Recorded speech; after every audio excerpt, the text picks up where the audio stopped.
If Prince Harry and Meghan Markle were wishing to send out a rather, shall we say, strange message back, of course, to His Majesty the King and, of course, His Royal Highness Prince William, the Prince of Wales, well, they certainly did that with this. As ever, let me explain.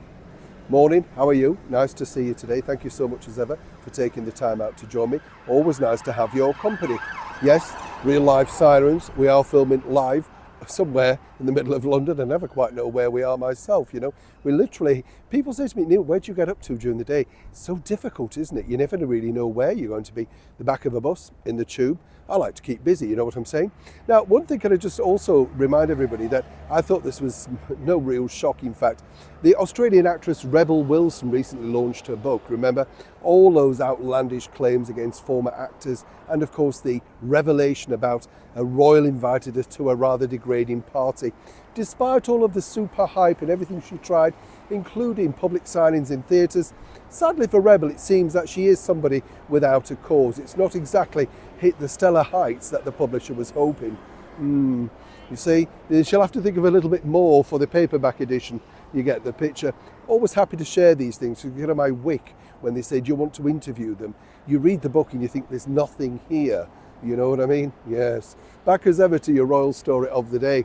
Now, this particular image wouldn't necessarily shock most people, but as we saw recently, Prince Harry does his very best alongside his cable TV actress wife Meghan Markle to shock people.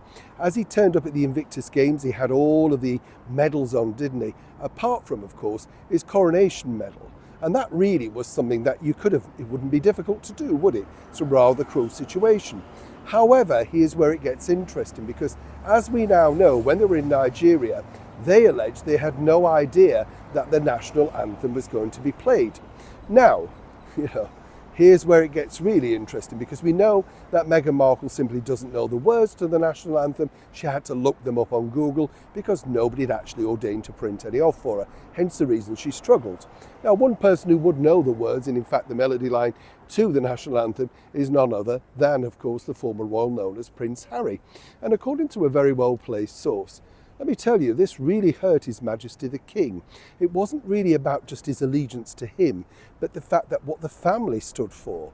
You know, the same with Prince William, of course. You understand that they know this as their, shall we say, introduction to the world.